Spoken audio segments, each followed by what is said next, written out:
Maligayang pagbabalik mga kaibigan. Heto ang mga dapat nating abangan sa Gifts Batang Quiapo. Ang mga kaganapan ay lalong tumitindi at siguradong mas titindi pa ang tensyon sa pagitan ng mga karakter. Magugulat si Ramon sa biglaang pagdating ni Tanggol sa kanyang mansyon. Sa gitna ng init ng kanilang pagtatalo, nadatna ni Tanggol na nagtatalo si Ramon at ang impostor niyang anak na si David. Nang makita ni Tanggol na akma sanang hahampasin ni David ang kanyang tunay na ama, nagawang magpaputok ng baril ni Tanggol. Ito ay hindi upang manakit, kundi bilang babala na walang sinuman ang pwedeng manakit kay Ramon. Ang tunog ng putok ay nagbigay ng sandaling katahimikan sa tensyonadong silid. Subalit ang mas ikinagulat ng lahat ay nang makita ni Ramon na may dalawang tanggol sa kanyang harapan. Si Don Julio naman ay litong-lito kung sino nga ba ang tunay niyang apo. Halos hindi makapaniwala si Ramon sa kanyang nakikita. Kasabay ng pagkaparalisa ng lahat ay ang mga tanong na tila bumabaha sa isipan nila. Sino nga ba ang tunay? Sino ang impostor? Sa gitna ng kaguluhan, humarap si Tanggol kay Ramon at sinabing naroon siya upang kilalanin ang kanyang tunay na ama. Ipinahayag niya ang lahat ng nalaman niya mula sa kanyang ina na si Maritz. Ayon kay Maritz, si Ramon ang tunay niyang ama at hindi si Rigor, ang lalaking matagal niyang kinilala bilang kanyang ama. Nang malaman ni Tanggol ang katotohanan ito, hindi niya napigilan ang kanyang galit at dito niya natapos ang buhay ni Rigor. Nagulat si David sa revelasyong ito. Hindi niya matanggap na ang taong pumatay sa kanyang ama ay ang mismong kapatid niya, o kaya ay ang taong nagpapanggap na kapatid niya. Sa labis na galit, kinuha ni David ang isang vase at buong lakas itong inihampas sa sahig, sabay bunot ng baril at itinutok kay Tanggol. Napakawalang kwenta mong tao. Wala kang utang na loob. Pinalaki ka ng tatay kong si Rigor at ito ang igaganti mo. Wala kang puwang sa pamilyang ito. Isinusuka ka ng buong San Dimas, galit na sigaw ni David. Hindi nagustuhan ni Tanggol ang mga binitawang salita ni David. Halos magkasagupa na ang dalawa, ngunit sa gitna ng init ng kanilang alitan, nagpasya si Ramon na pansamantalang ayusin ang sitwasyon. Sinabi niya na hindi nila maaaring tapusin ang lahat sa ganitong paraan. Kailangan nilang malaman ang buong katotohanan. Kaya naman, napagkasunduan nilang dalhin si David kay Maritz, upang siya mismo ang magpatunay kung sino ang tunay na anak ni Ramon. Ngunit bago pa man sila makarating kay Maritz, nagkaroon ng hindi inaasahang balakid. Habang papunta sa lugar ng tagpuan, nakatanggap si Ramon ng tawag mula sa kanyang tauhan na may mahalagang bagay na kailangang asikasuhin. Naiwan si Tanggol at David na magkaharap ng walang mga saksi. Ang galit ni David ay hindi pa rin napapawi. Sa tingin niya, si Tanggol ang ugat ng lahat ng kanyang paghihirap. Hindi kita mapapatawad, bulong ni David habang muling tinutok ang kanyang baril kay Tanggol. Ngunit si Tanggol, sa kabila ng kanyang galit, ay nanatiling matatag. Kung gusto mo ng gulo, wag mo nang idamay ang iba. Ako ang harapin mo, hamon ni Tanggol. Sa gitna ng kanilang tensyon, bigla na lamang nagring ang telepono ni David. Tumawag si Mary Tess, ang kanyang ina. Humihingi siya ng tulong at sinabing nasa ospital ang kanyang ama. Kinailangan umuwi ni David, ngunit sa kanyang isipan ay isa lamang ang plano, ang tapusin na ang lahat ng balakid sa kanyang mga plano, kabilang na ang kanyang sariling ina. Habang pauwi si David, ang kanyang galit ay patuloy na umapoy sa kanyang dibdib. Subalit, lingid sa kanyang kaalaman, ang kanyang mga plano ay hindi magtatagumpay. May mga taong nagmamatsyag sa bawat kilos niya. Nang siya'y dumating sa ospital, isang malaking sorpresa ang naghihintay sa kanya. Naroon si Ramon, si Tanggol at ang mga tauhan ni Don Julio. Hindi niya alam na pinaghandaan na pala nila ang kanyang mga hakbang. Sa huli, isang malaking bangayan ang naganap sa ospital. Tumutok ang lahat ng baril kay David. Ngunit bago pa man tuluyang matapos ang tensyon, isang sigaw ang narinig mula sa pintuan. Tama, Ginay. Si Marites, ang ina ni na David at Tanggol, ay dumating upang ilahad ang huling piraso ng katotohanan na magbabago sa kanilang mga buhay magpakailanman. Sino nga ba ang tunay na anak? Kanino papanig ang kapalaran? At sino ang magiging huling mananatili sa labanang ito? Nang bumalik ang gabi, isang kakaibang katahimikan ang bumalot sa paligid. Tila ba ang bawat sulok ng syudad ay nag-aabang sa susunod na hakbang ng mga tauhan sa kwento. Habang si Ramon ay naglalakad papunta sa tagpuan, ramdam niya ang bigat ng bawat hakbang, alam niyang hindi basta-basta ang pupuntahan niya. Alam niya na ang plano ni David ay hindi simpleng pag-uusap lamang. Ang mga mata niya ay tila palaging tumitingin sa bawat kanto, tila ba naghahanap ng anino ng panganib. Samantala, si David naman ay abala sa pag-aayos ng kanyang estratehiya. Ang bawat detalye ng plano niya ay pinag-isipan ng mabuti. Ang kanyang mga tauhan ay nakapwesto na sa iba't ibang bahagi ng lugar kung saan magaganap ang kanilang pagkikita. May dalang baril ang bawat isa, handang ipaglaban ang utos ni David kahit buhay pa ang kapalit. Hindi nila alintana ang posibleng kapahamakan, basta't masunod lamang ang kagustuhan ng kanilang amo. Sa kabila nito, may bahid ng kaba si David. Alam niyang ang isang maling galaw ay pwedeng magdulot ng pagkasira ng lahat ng kanyang pinaplano. Sa kabilang dako, si Ramon ay nagdesisyon ding kumuha ng sariling mga tauhan na may tiwala siyang magiging handa sakaling magkasukatan ng lakas. Ang bawat isa sa kanila ay matapang, ngunit halata rin sa kanilang mga mukha ang pag-aalala. Siguraduhin niyo na walang masyadong mapapahamak, bilin ni Ramon sa kanila. Alam niya ang delikado ang sitwasyon, ngunit hindi siya maaaring umatras. Para kay Ramon, ito ang pagkakataong maipakita ang kanyang pagmamalasakit hindi lamang kay Tanggol, kundi maging kay Maritz na nasa panganib din. Habang papalapit ang gabi, si Tanggol ay nasa isang lugar na malapit sa tagpuan, tahimik ngunit nag-aalab ang damdamin. Ang kaalaman na si Ramon ang kanyang ama ay parang lason at gamot na sabay niyang iniinom. Masakit, pero sa kabila nito, may munting bahagi ng puso niya na humihiling ng pagkilala at pagmamahal mula sa ama. Subalit galit ang nangingibabaw. Hindi ako nandito para magmakaawa. Nandito ako para ipaalam na hindi mo kailanman maibabalik ang nawala sa akin, bulong ni Tanggol sa sarili habang tinitignan ang liwanag mula sa malayo. Sa ospital naman, si Rigor ay nananatiling walang malay. Sa gilid ng kama, si Pacheco ay tila may apoy sa mga mata. Hindi niya mapigilang alalahanin ang galit na nararamdaman niya para kay Tanggol. Hindi kita patatahimikin, Tanggol, anya. Ang bawat salita niya ay parang sumpang handang magpaalab ng mas malalim na kaguluhan. Sa likod ng kanyang galit, naroroon din ang takot. Takot na baka ang sugat na ito sa kanyang pagkatao ay hindi kailanman maghilom. At nang magsimula na ang pagkikita sa tagpuan, ang tensyon ay hindi maipinta. Ang madilim na kalangitan ay tila sumasalamin sa bigat ng kanilang nararamdaman. Lumabas si Ramon sa sasakyan, iniwan ang kanyang mga tauhan sa paligid bilang pangontra sa posibleng bitag ni David. Ngunit sa hindi inaasahan, isang mabilis na putok ng baril ang pumunit sa katahimikan. Bumagsak ang isa sa mga tauhan ni Ramon. Nagsimula ang kaguluhan at nagtakbuhan ang lahat. Si David, na kanina pa nagmamasid, ay biglang nagbigay ng utos, simulan na ang plano. Sa gitna ng kaguluhan, si Ramon ay pilit na iniiwas si Marites sa kapahamakan. Dito ka lang, huwag kang lalayo, sigaw niya habang ang kanyang mga tauhan ay pilit na lumalaban. Samantala, si Tanggol ay lumapit mula sa dilim, hindi upang tumulong ngunit upang masaksihan ang lahat. Alam niyang bahagi siya ng gulong ito, ngunit hindi niya alam kung paano niya dapat harapin ang damdamin niya para kay Ramon. Biglang nag-cruise ang mga mata ni Ramon at ni Tanggol. Sa isang iglap, tila huminto ang oras. Hindi maipaliwanag ang nararamdaman ni Ramon habang tinitignan ang sariling anak na ngayon ay nasa harap niya, galit at puno ng hinanakit.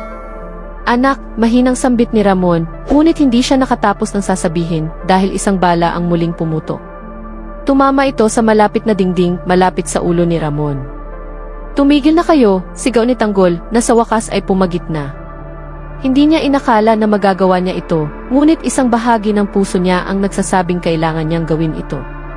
Kung gusto niyo ng gulo, ako ang harapin niyo. Tama na ang buhay na sinisira niyo. Ang sigaw na ito ay nagdala ng katahimikan sa paligid. Lahat ay tila nagulat sa tapang ni Tanggol, lalo na si Ramon. Sa kabila ng tensyon, may bahid ng pag-asa si Ramon. Sa wakas, naramdaman niyang buhay pa rin ang koneksyon niya sa kanyang anak. Ngunit si David, na puno ng galit, ay hindi magpapatalo. Hindi mo ako madadala sa drama mo, Tanggol. Ang laban na ito ay para sa kapangyarihan at walang puwang dito ang pamilya. Sa huling bahagi ng eksena, si Ramon ay nagdesisyong protektahan si Tanggol. Anak, hindi kita pababayaan, sabi niya habang tumayo sa harap ng kanyang anak, nakaharap kay David at sa kanyang mga tauhan. Ang eksenang ito ay nagbigay ng malaking tanong, mapapatawad kaya ni Tanggol ang kanyang ama? Nagsisimula ang kwento sa masalimuot na tagpo matapos maisakatuparan ni Rigor ang matagumpay na operasyon. Tuwang-tuwa siya sa kinalabasan, ngunit ang tagumpay na ito ay nagdala rin ng malaking alon ng emosyon sa mga karakter sa paligid niya. Si Tanggol, sa kabila ng kanyang galit, ay piniling kontrolin ang kanyang sarili, hindi niya tinuluyan si Rigor. Ngunit ang hindi pagtuloy na iyon ay nag-iiwan ng marka sa kanyang puso, isang marka ng katanungan, galit at pagkabigo. Si Maritz, bagamat nagpapasalamat na walang nangyaring mas masahol, ay nananatiling balisa. Ang ina ay may matinding agam-agam. Sa kabila ng mga pagtatangka niyang intindihin ang anak, hindi maitatanggi na may kinikimkim si Tanggol na hindi niya lubusang maipahayag. Kaya't nagkaroon ng pag-uusap si Maritz at ang matalik niyang kaibigan na si Tindeng. Napag-usapan nila ang naging reaksyon ni Tanggol nang malaman ang katotohanan tungkol sa kanyang ama.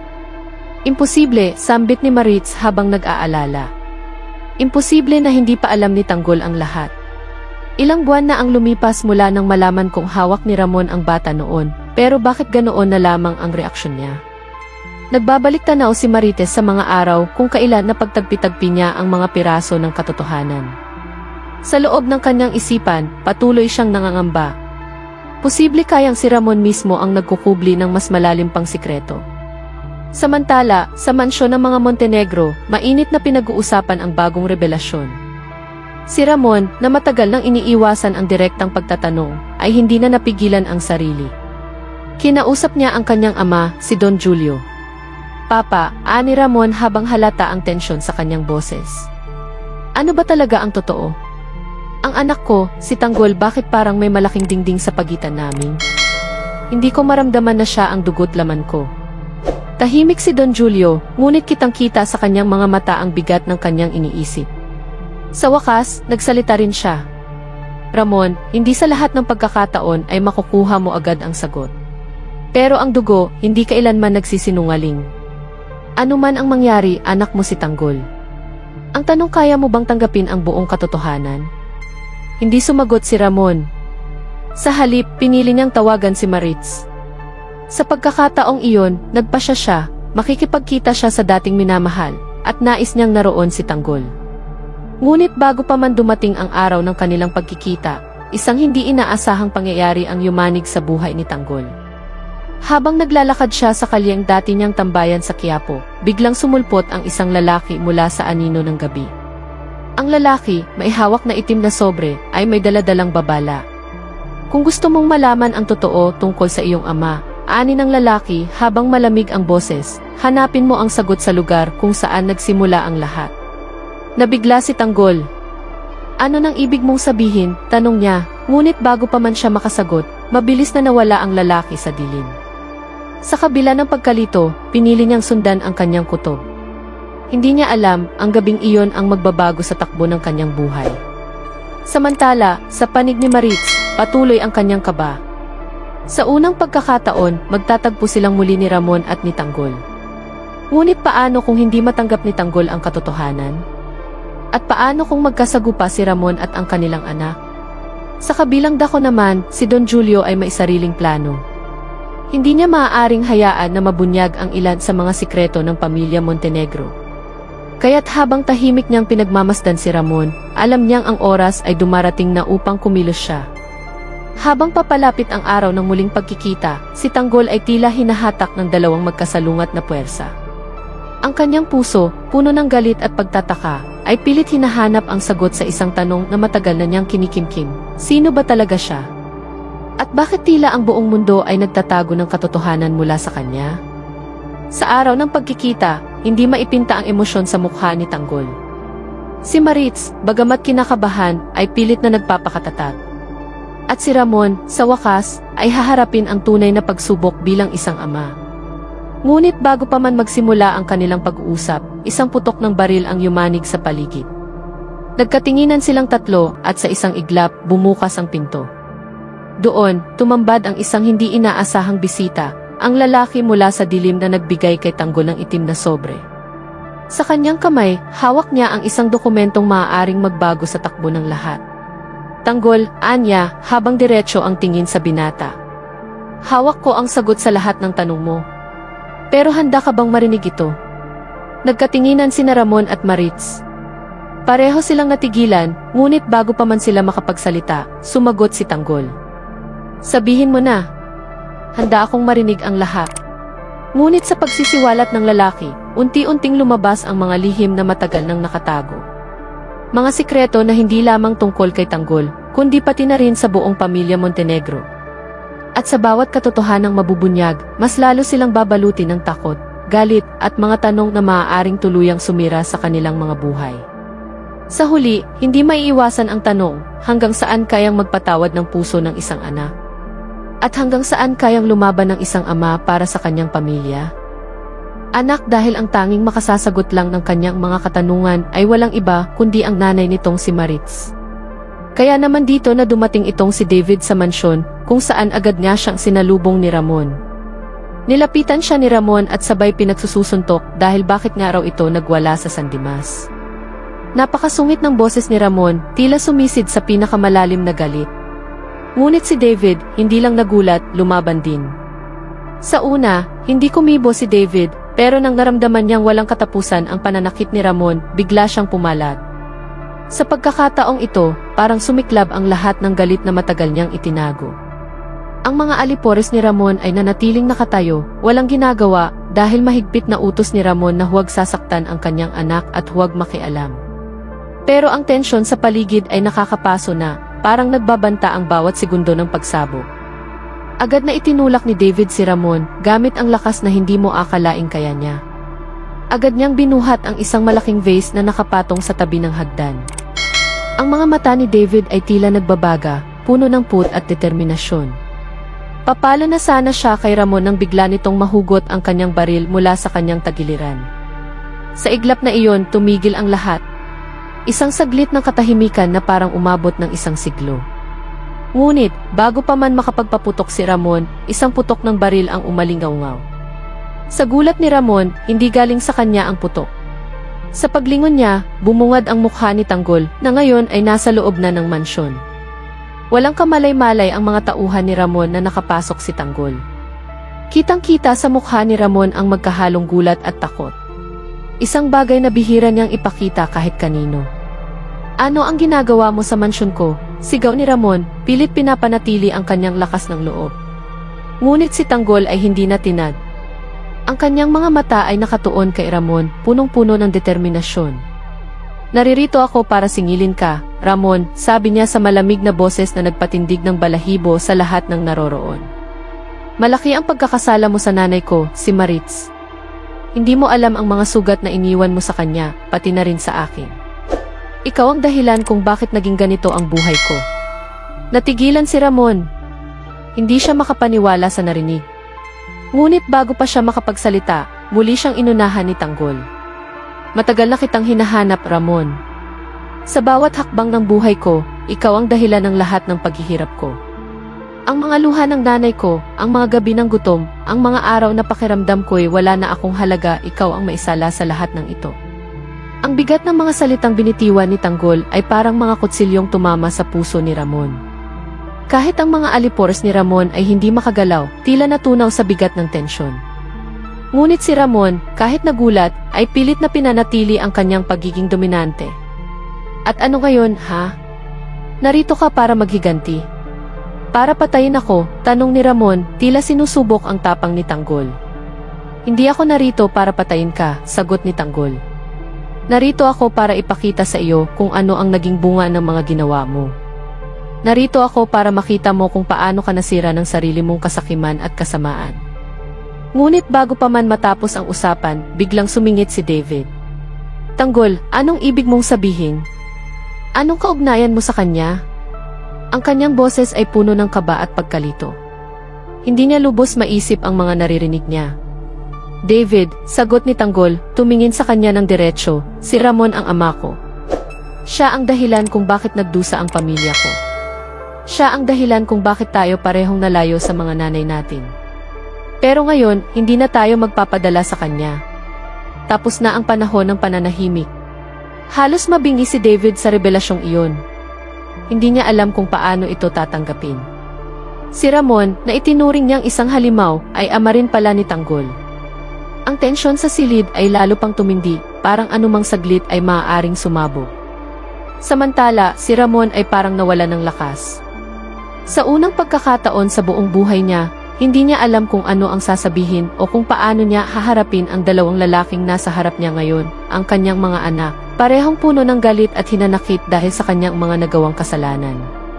Tanggol, wika ni Ramon, pilit hinuhugot ang kanyang tapang.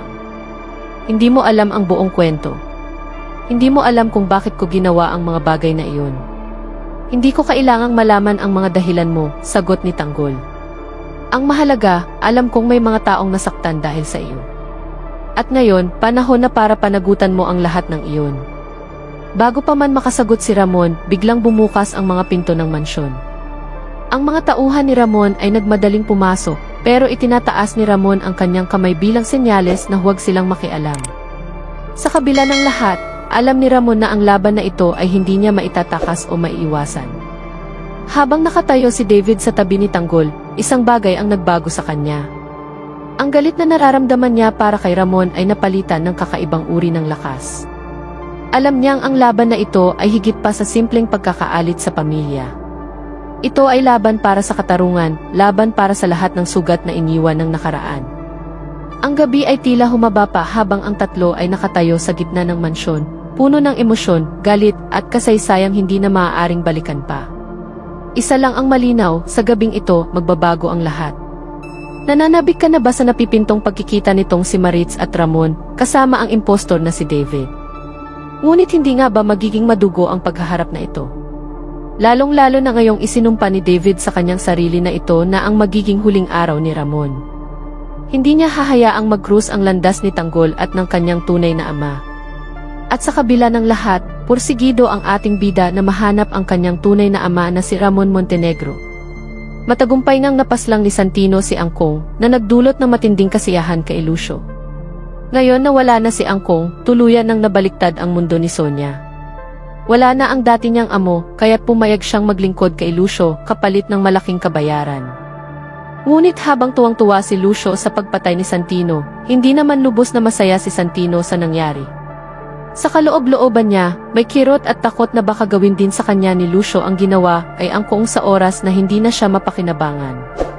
Pagdating nila sa mansyon ni Angkong, tuluyang inupuan ni Lucio ang trono na matagal na niyang pinapangarap. Ang tagumpay na ito ay dahil kay Santino. Maging ang mga batang tondo ay nagbuni sa pagkakawala ni Angkong, ngunit hindi lahat ay masaya. Si Edwin, isa sa mga pinagkakatiwalaan ni Lucio, ay nakaramdam ng matinding selos. Hindi niya matanggap na higit na pinupuri si Santino dahil sa tapang na ipinakita nito sa pagpatay kay Angkong. Habang nagsasaya ang grupo ni Lucio, nagpahayag si Santino ng hangaring makauwi muna sa kanila. Para bang gusto niyang takasan ang bigat ng konsensyang bumabagabag sa kanya. Pumayag naman si Lucio, ngunit hindi nito alam na ang tunay na dahilan ng pagbabalik ni Santino sa San Dimas ay upang magmuni-muni at subukang kalimutan ang bangungot ng kanyang ginawa. Pagdating ni Santino sa San Dimas, naulinigan niya ang sagupaan sa pagitan ni Tanggol at Rigor. Sa tulong ng kanyang mga kaibigan, nalaman niyang malubha ang kalagayan ni Rigor matapos ang matinding pagkatalo kay Tanggol. Ngunit hindi rito natatapos ang kwento. Habang sinusubukan ni Santino na bumalik sa normal na buhay, unti-unti siyang nilalapitan ng mga alaala ng kanyang pagkatao, ang kanyang pamilya, ang kanyang mga pangarap, at ang kanyang pagkakasangkot sa madilim na mundo ni Lucio. Samantala, si Tanggol ay lalong nagiging determinado sa paghahanap ng kanyang tunay na ama. Sa tulong ni Marites, unti-unting nabubuo ang mga piraso ng palaisipan. Ngunit habang papalapit siya sa katotohanan, lalong nagiging mapanganib ang kanyang sitwasyon. Si David, ang impostor, ay naghahanda na ng plano upang tuluyang tapusin ang lahat. Hindi niya hahayaang malaman ni Tanggol ang katotohanan tungkol kay Ramon. Ang kanyang galit ay parang apoy na handang sumiklab anumang oras. Sa isang nakakapanindig balahibong tagpo, nag-cruise ang landas ni Tanggol at David sa isang madilim na eskinita. Sa bawat hakbang ni Tanggol, ramdam niya ang malamig na hangin na tila bagababala sa paparating na panganib. Ngunit hindi niya aakalain na si David mismo ang susugod sa kanya. Sa tensyong umapaw, bumunot ng baril si David, ngunit mabilis na nakaiwas si Tanggol. Sa isang iglap, naganap ang habulan sa makikitid na kalye ng Quiapo. Samantala, si Ramon, na walang kaalam-alam sa mga nagaganap, ay abala sa sariling paghahanap ng kapayapaan. Ngunit ang kanyang nakaraan ay patuloy na humahabol sa kanya. Isa-isa nang lumalapit ang mga kaaway, at kahit nais niyang takasan ang lahat, tila ba may puwersang nagtutulak sa kanya pabalik sa Quiapo. Sa kanyang puso, alam niyang oras na upang harapin ang mga multo ng nakaraan. Habang tumatagal, lalong umiinit ang kwento. Si Marites, na tila baga isang tulay sa pagitan ng mga karakter, ay nalilito kung sino ang dapat niyang pagkatiwalaan. Alam niyang mahalaga ang kanyang papel, ngunit ang bigat ng kanyang mga sikreto ay unti-unti na ring bumibigat sa kanyang damdamin. Sa isang hindi inaasahang pagkakataon, naganap ang ingranding paghaharap ni Tanggol, Ramon, Maritz, at David sa isang lumang bodega. Ang katahimikan ng gabi ay napalitan ng malalakas na sigawan at paninisi. Si Ramon, na halos gumuho ang mundo sa mga revelasyon, ay pilit na pinapakalma si Tanggol. Ngunit si David, sa kanyang kagustuhang makapaghiganti, ay hindi magpapatalo. Dala ang baril, tinutukan niya si Ramon, ngunit bago pa man siya makaputok, biglang sumigaw si Maritz. "David, tama na. Tama na ang lahat ng ito." Napatigil si David, at sa unang pagkakataon, nakita sa kanyang mga mata ang pagdadalawang isip.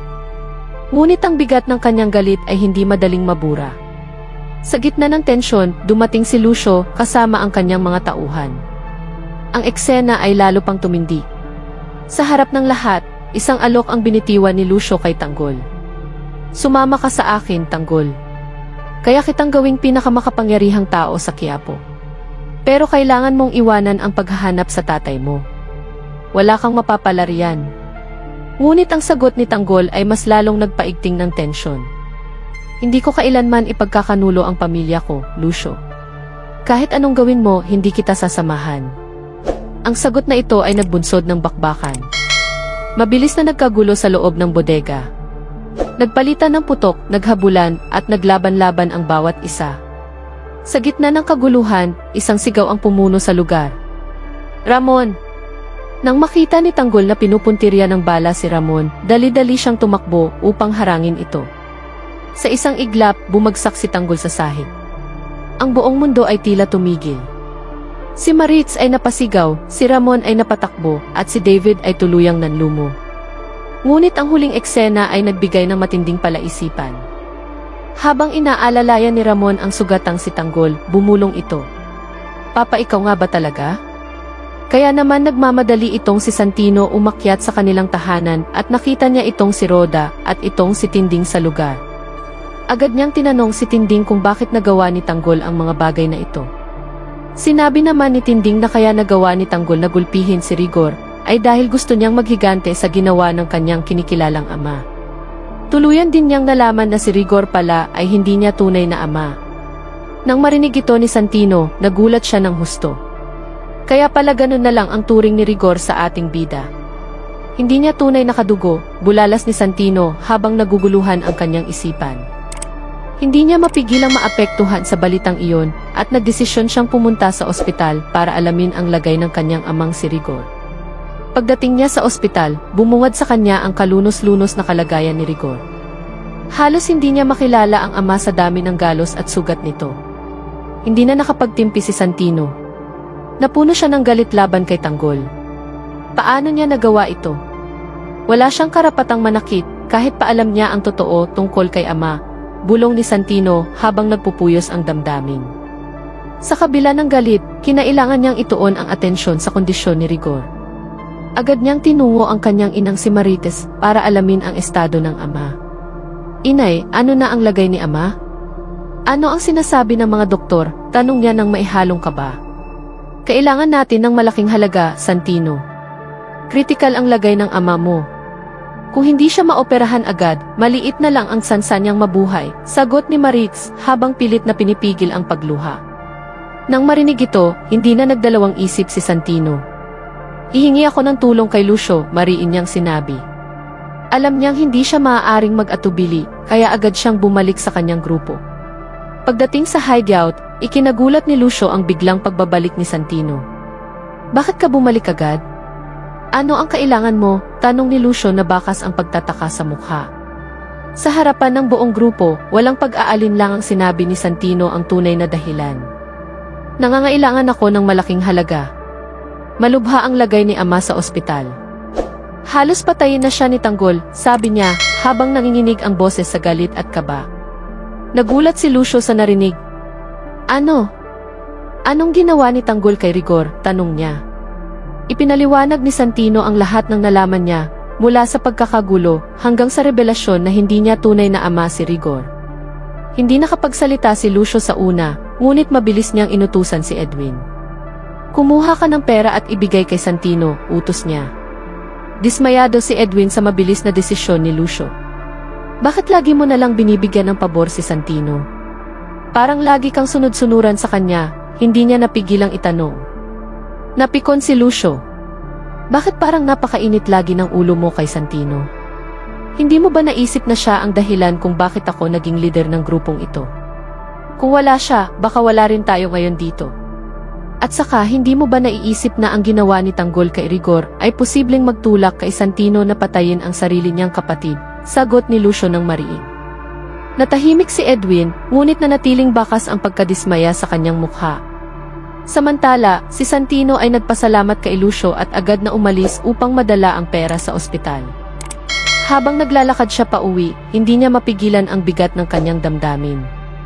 Paulit-ulit na pumapasok sa isip niya ang imahe ng kanyang amang naghihingalo at ang galit niya kay Tanggol ay lalong lumalalim. Samantala, sa kabila ng lahat ng ito, si Lucio ay mailihim na plano. Nang makaalis si Santino, tumawag siya ng pulong kasama sina Teban at Lat. Alam natin na nasaktan si Santino sa ginawa ni Tanggol. Kailangan nating lasunin ang isip niya para tuluyan niyang kamuhian si Tanggol. Kung magagawa natin ito, magiging madali na para kay Santino na siya na mismo ang pumatay sa sariling kapatid, sabi ni Lucio na may makahulugang ngiti. Sinang-ayunan ito ni Teban at Lat. Alam nilang si Santino ay nasa kalagitnaan ng emosyonal na kaguluhan at kung magagamit nila ito, maaari nilang tuluyang buwagin ang relasyon ng magkapatid. Kapag tuluyang nawala si Rigor, siguradong matutupad ang plano natin, dagdag pa ni Lucio habang nagbabalak ng mas malalim na estratehiya. Sa kabilang banda, si Santino ay muling bumalik sa ospital. Pag-abot niya ng pera sa kanyang ina, nakita niya ang bahagyang pag-asa sa mga mata ni Maritz. Ngunit hindi pa rin nawala ang kanyang pagkabagabag. Habang nakatitig siya sa kanyang ama na walang malay, unti-unti niyang nararamdaman ang pagkasuklam kay Tanggol. Hindi ko mapapalampas ang ginawa mo, bulong niya sa sarili. Ngunit sa kabila ng kanyang galit, may bahagi ng kanyang puso na nag-aalinlangan. Tama ba ang plano kong paghigantihan si Tanggol? Paano kung may iba pang dahilan sa lahat ng ito? Tanong niya sa sarili. Habang tumatakbo ang oras, dumarami ang tanong sa isipan ni Santino. Sa gitna ng kaguluhang ito, hindi niya alam na ang mga mata ni Lucio at ng kanyang mga tauhan ay patuloy na nagmamasid sa bawat galaw niya. Isa lang ang sigurado, papalapit na ang isang napakalaking banggaan sa pagitan ng magkapatid na Santino at Tanggol. Sino ang magwawagi? At sino ang tuluyang mawawala? Isa lang ang tiyak, ang kanilang kapalaran ay mababalot ng dugo, galit at isang hindi malilimutang laban. Naman sa pagdating nitong si Ramon sa mansyon ng mga Montenegro, agad niyang kinausap itong si David at tinanong kung bakit nagwawala ito sa San Dimas. Labis itong ikinabahala ng kanyang inang si Maritz, lalo't dagdag pa itong si David sa problema ng kanyang ina dito kay Rigor. Ngunit dahil wala itong alam si David sa mga nangyayari, pinabulaanan niya ang mga sinasabi ni Ramon. Kaya naman, lalong nag-init ang ulo ni Ramon at sa pagkakataong ito, muli niyang nasaktan si David. Sa muling pagkakataon, hindi na nagpigil si David.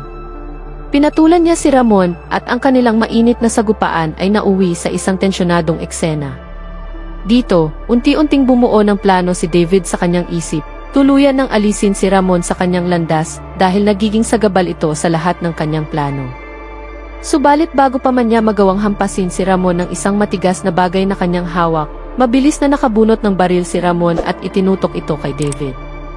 Mabilis na binaril ni Ramon, ngunit mabuti na lamang at sinadya niyang hindi tamaan si David. Natigilan si David, lalo na nang marinig niyang sinabi ni Ramon, kapag hindi ka tumigil, mapipilitan akong tapusin na ang lahat ng ito. Dahil dito, napilitan si David na bitawan ang hawak niyang bagay at tuluyang nagmamadaling dumiretso sa kanyang silid. Galit na galit siya, Ngunit bigla siyang nakatanggap ng tawag mula sa kanyang inang si Maritz. Bagamat umiinit ang kanyang ulo, hindi niya sinagot ang tawag. Sa halip, nagpasya si Maritz na magpadala ng mensahe kay David. Nang mabasa ang mensahe, nagulat si David. Critical daw ang kondisyon ng kanyang ama na si Rigor. Sa puntong iyon, napilitan siyang tawagan si Maritz. Agad siyang nagtanong, ano ang nangyari kay Rigor? Sino ang may kagagawa nito? Sa kanyang pagkagulat, isinumbong ni Maritz na ang mismong anak nitong si Tanggol ang may gawa ng pananakit kay Rigor. Nalaman na raw kasi ni Tanggol ang katotohanan, hindi si Rigor ang kanyang tunay na ama. Galit na galit si Tanggol at gusto niyang maghiganti sa lahat ng pagpapahirap na dinanas niya mula kay Rigor. Halos hindi makapaniwala si David sa kanyang narinig. Unti-unti nang nabubuko ang mga plano ko, bulong niya sa sarili. Lalo pa siyang nanghina nang marinig mula kay Maritz na sinabi na raw nito kay Tanggol kung sino ang tunay niyang ama, walang iba kundi si Ramon Montenegro.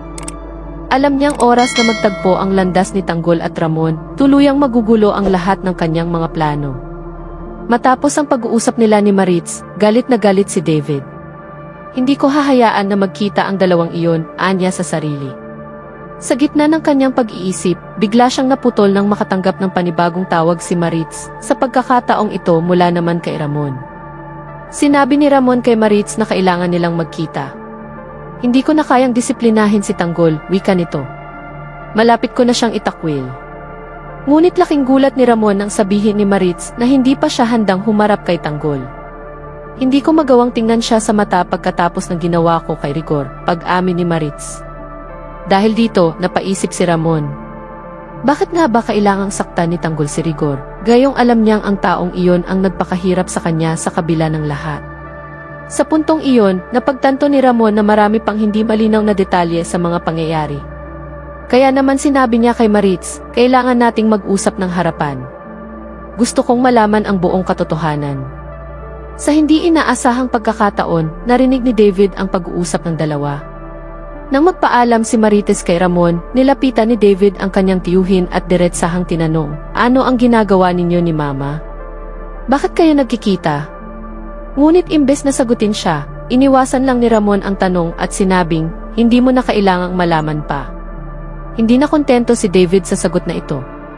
Habang unti-unting lumalalim ang gabi, bumuo siya ng panibagong plano. Samantala, si Tanggol naman ay nasa gitna ng emosyonal na laban. Bagamat nag-uumapaw ang kanyang galit kay Rigor, hindi niya maiwasang magtanong sa kanyang sarili kung paano siya haharap sa kanyang tunay na ama na si Ramon Montenegro. Pilit niyang iniisip kung dapat ba niyang maghiganti o tanggapin ang katotohanan na tila nilaro ng tadhana ang kanyang buhay.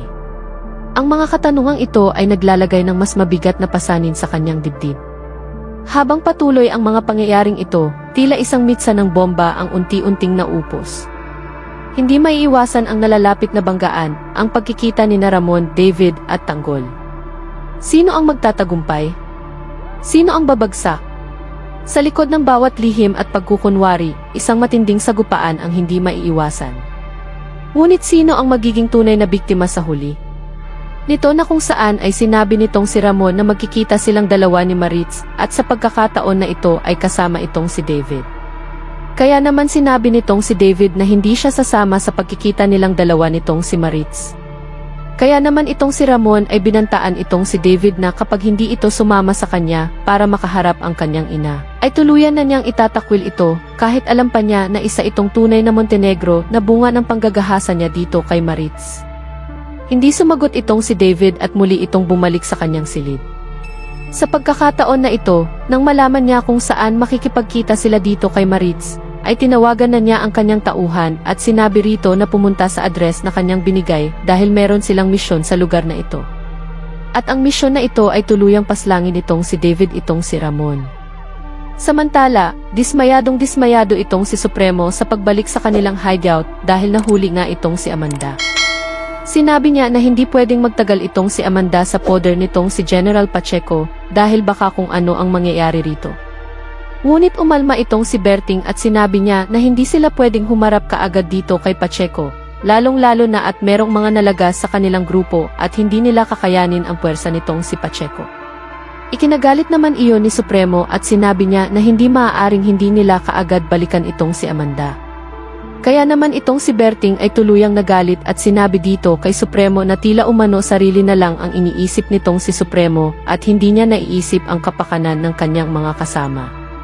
Sa tindi ng tensyon, nagkaroon ng pagtatalo ang dalawa at nasuntok pa nitong si Supremo itong si Berting. Mabuti na lamang at umawat ang kanilang mga kaibigan.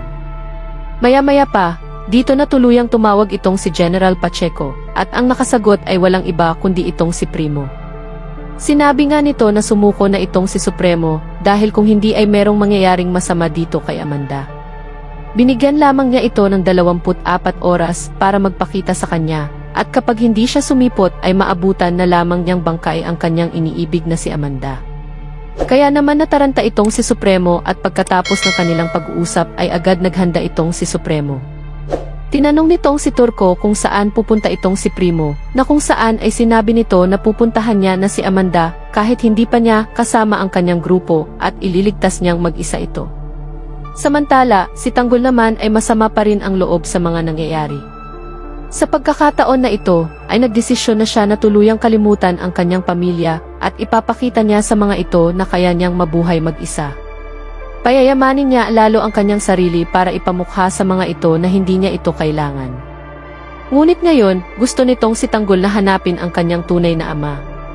Habang si Diina naman ay nagulantang nang malaman mula dito sa mga kaibigan ng ating bida na ang tunay na ama nitong si Tanggol ay ang kalaban nila sa negosyo na si Ramon Montenegro. Kaya naman agad niyang kinausap itong si Tanggol kinabukasan at tinanong kung ano ang balak ngayon ng ating bida. Ngayong nalaman na niya ang katotohanan na itong si Ramon ang kanyang tunay na ama. Nagulat lalo itong si Diina nang sabihin nitong si Tanggol na hahanapin niya ang kanyang tunay na ama na si Ramon Montenegro at gusto niyang makausap ito. Siguradong magugulat ng husto itong si Tanggol dahil ang lalaking nakilala niya sa pangalang Alberto Prias na pinakasalan ng kanyang pinakamamahal na si Mokang at itong si Ramon Montenegro ay isa. Itong si Diina ay namumroblema dahil maaaring makasagabal sa kanilang negosyo ang gustong mangyari nitong si Tanggol na pakikipagkita dito kay Ramon. Hindi niya alam kung paano niya pipigilan ang desisyon ni Tanggol nang hindi nito mararamdaman na meron siyang itinatagong lihim. Samantala, sa oras na magkaharap si Ramon at David, lalong tumindi ang tensyon. Nakatitig si David kay Ramon, hawak-hawak ang kanyang baril habang nasa loob ng pribadong silid kung saan magkikita dapat sila ni Maritz. Ano, David? Sasama ka ba sa akin? O gusto mo talagang tuluyang kalimutan ko na anak kita? Tanong ni Ramon na puno ng galit ang boses. Ngunit sa halip na sagot, ang nakita niya ay ang dahan-dahang pagngiti ni David. Hindi mo na kailangang takwilin ako, Ramon. Dahil matagal na kitang itinakwil bilang ama ko, sagot nito sa bailingon sa kanyang mga tauhan na unti-unting pinalilibutan si Ramon. Ano to, David? May balak ka bang patayin ang sarili mong ama? Tanong ni Ramon habang unti-unting umaatras. Hindi niya akalain na ang plano niyang pagharap kay Marites ay magiging bitag pala para sa kanya. Ngunit bago pa makapagsalita ulit si Ramon, dumating si Marites sa lugar, kasama si Diina. Tama na, sigaw ni Maritz. David, anong ginagawa mo? Hindi mo siya pwedeng patayin. Bakit hindi, ma? Siya ang sumira ng buhay mo. Siya ang dahilan kung bakit nagdusa ka ng ganito, sagot ni David na puno ng emosyon. Si Ramon naman ay tahimik lamang, ngunit sa likod ng kanyang panlabas na kalmado, ramdam niya ang malamig na hangin ng kamatayan na unti-unting lumalapit sa kanya. Habang nagkakagulo sa pagitan ni David, Ramon at Maritz, si Supremo naman ay nakarating na sa lugar kung saan ikinulong si Amanda. Mag-isa niyang nilusob ang kampo ni General Pacheco, ngunit hindi niya inasahan ang bilang ng mga tauhan nito. Kahit papuno siya ng determinasyon, napagtanto niyang hindi niya magagawang iligtas si Amanda ng mag-isa. Ngunit sa pagkakataong iyon, naramdaman niya ang isang matinding sipa sa kanyang likuran. Akala mo siguro kaya mo akong talunin ng mag-isa, Supremo, sabi ni General Pacheco habang hawak-hawak ang baril. Sa isang iglap, nagkaroon ng matinding sagupaan. Naglabas ng kutsilyo si Supremo at sinubukang ipagtanggol ang sarili. Ngunit sa bawat galaw niya, lalong lumalapit si Pacheco sa kanya. Sa huling sagupaan, narinig ang malakas na sigaw ni Amanda mula sa kabilang kwarto. Supremo, tumakas ka na. Huwag mo akong intindihin. Hindi ito pinakinggan ni Supremo. Sa kabila ng sugat sa kanyang braso, nagawa niyang sugurin si Pacheco at agawin ang baril nito. Ngunit bago niya ito mapaputukan, dumating ang mga tauhan ni Berting. Supremo! Tama na! Kailangang mag-isip tayo ng maayos, sigaw ni Berting. Sa wakas, napigilan nila si Supremo bago pa siya tuluyang mapahamak. Samantala, si Tanggol ay nahanap na si Ramon at David.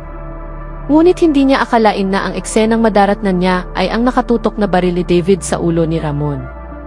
Anong ginagawa mo, David? Itigil mo yan, sigaw ni Tanggol. Sa pagdating niya, biglang nagbago ang timpla ng kwento. Sino ka? Tanong ni Ramon. Ako si Tanggol. Ang anak mong matagal mo nang hinahanap. Nanlaki ang mata ni Ramon sa kanyang narinig. Hindi maaari, bulong niya sa sarili. Ngunit bago pa man siya makapag-isip ng maayos, dumating ang iba pang tauhan ni David. Ang lugar ay nagmistulang digmaan at wala nang makakapagsabi kung sino ang mabubuhay at sino ang mamatay sa gabing iyon. Noong mga oras na iyon, tila sumisikip ang paligid sa tensyon na unti-unting bumabalot sa mga tauhan ng kwento. Nakatakda na ang sagupaan ng mga emosyon, lihim at kapalaran. Si Ramon, si Maritz, at ang impostor na si David ay tila nasa gitna ng isang larong hindi nila lubos na naunawaan. Ang mga plano ay tila nagiging masalimuot habang papalapit ang kanilang pagtatagpo. Ngunit sino ang magtatagumpay sa labanang ito, ang katotohanan o ang panlilinlang? Ang paglalantad ng tunay na pagkatao ng bawat isa ay tila isang granada na naghihintay ng tamang oras upang sumabog. Sa kabila ng mga nagbabagang eksena, si Tanggol ay tila isang aninong walang kapaguran sa paghahanap sa kanyang tunay na ama. Matatag ang kanyang puso, kahit papuno ng tanong ang kanyang isipan. Hindi ako titigil, wika niya sa sarili habang sinusuyod ang bawat kalsadang tila baga ay nagsasabi ng mga nakatagong lihim. Sa kabila ng kanyang sariling kaguluhan, ipinakita niya ang tapang na hindi matatawaran. Habang si Tanggol ay nasa gitna ng kanyang misyon, biglang gumapang ang takot sa kanyang mga kaibigan. Alam nilang delikado ang kanyang ginagawa, kaya't agad nilang sinundan ang ating bida. Sa bawat hakbang, nararamdaman nila ang panganib na maaaring sumalubong sa kanya, ngunit buo ang kanilang loob na protektahan si Tanggol, anuman ang mangyari. Samantala, sa lugar ng sagupaan ni Ramon, Maritz at David, ang tensyon ay tumitindi. Nang dumating si David, tila ito'y isang bagyong nagbabanta ng pagkawasa. Ang galit sa kanyang mga mata ay nagpapahiwatig ng matinding layunin, wakasan ang buhay ni Ramon at isama si Marites sa kanyang plano. Ngunit bago pa man maisagawa ang kanyang balak, isang nakakakilabot na revelasyon ang bumalot sa buong tagpo. Biglang nakita ni Tanggol si Maritz na tila may nililihim. Hindi niya inaasahan na ang kanyang kinikilalang ina ay makikita niya sa lugar na iyon, lalo na sa piling ng isang lalaking hindi niya kilala. At laking gulat niya nang makilala ang lalaki bilang si Alberto Prias, ang lalaking nagpakasal kay Mokang, ang babaeng pinakamamahal ni Tanggol. Sa gitna ng pagtataka, hindi niya maitanggi ang pag-usbong ng galit sa kanyang dibdib. Subalit wala siyang oras para magtaka pa, dahil sa sumunod na tagpo ay dumating ang isang nakagugulantang na twist. Dumating si David, kasama ang kanyang mga tauhan, at walang pasubali niyang inilantad ang kanyang balak. Sa harap ni Ramon at Maritz, walang takot niyang ipinahayag na siya ang tunay na anak ni Ramon, isang pahayag na tila kidlat na gumulantang kay Maritz. Sa paglitaw ng kanyang mga tauhan, tila wala nang makakapigil kay David sa pagsasakatuparan ng kanyang plano. Ngunit sa gitna ng kaguluhan, biglang lumitaw si Tanggol, taglay ang tapang na tila apoy na naglalagablab. Isa-isa niyang pinabagsak ang mga tauhan ni David, gamit ang kanyang husay sa pakikibaka. Hindi makapaniwala si David, gayon din si Ramon at Maritz, sa lakas at determinasyon ng ating bida. Ang lugar ay nagmistulang larangan ng digmaan, at sa bawat putok ng baril ay tila may binubuong kasagutan ang tadhana. Habang tumitindi ang sagupaan, napansin ni Ramon ang kakaibang koneksyon kay Tanggol. Ang bawat galaw at kilos ng lalaki ay parang salamin ng kanyang sariling pagkatao. Sino ka? Tanong niya sa sarili habang nakamasid sa labanang nagaganap. Si Maritz naman, sa kabila ng takot, ay naramdaman ang kakaibang init sa kanyang puso habang pinagmamasdan si Tanggol na inililigtas siya mula sa panganib. Ngunit hindi pa rito nagtatapos ang kwento. Habang tila nalalapit na ang pagtatapos ng sagupaan, unti-unting lumalantad ang buong katotohanan. Sa isang saglit ng katahimikan, nagsalita si Tanggol, isiniwalat ang kanyang pakay. Hindi ako aalis dito nang hindi ko nalalaman ang katotohanan. Ramon, ikaw ba ang tunay kong ama? Ang tanong na ito ay nag-iwan ng matinding pagkabigla kay Ramon at Maritz, habang si David ay nanlilisik sa galit. Ang lahat ay tila nakabitin sa alapaap ng kawalan. Sa huling sandali ng tagpo, isang matinding pagsabog ng emosyon ang naganap. Si Ramon, na tila nababalot ng pagsisisi at pangungulila, ay unti-unting naunawaan ang katotohanan. Ang impostor na si David, sa kabila ng kanyang mga plano, ay tila nawalan ng lakas sa harap ng katotohanan na hindi niya kayang talunin. Ang sagupaan ay natapos, ngunit ang laban ng kanilang mga puso ay patuloy pa ring nag-aalab. Ano ang susunod na mangyayari? Tuluyan na bang malalaman ni Ramon na si Tanggol ang kanyang tunay na anak? At ano ang magiging kapalaran ni David sa gitna ng kanyang pagkatalo? Ang kwento ay patuloy na magpapakaba at magdadala ng saya, galit at pagmamahal sa puso ng mga manonood. Huwag kalimutang i-like ang ating video at mag-subscribe sa ating channel upang hindi mapag-iwanan sa mga susunod na kabanata ng kwentong ito. Pindutin na rin ang notification bell para lagi kang nauuna sa mga pinakabagong kaganapan. Kung nagustuhan mo ang kwento, ibahagi ito sa iyong mga kaibigan. Maraming salamat sa inyong suporta at magkita-kita tayo sa susunod na kabanata.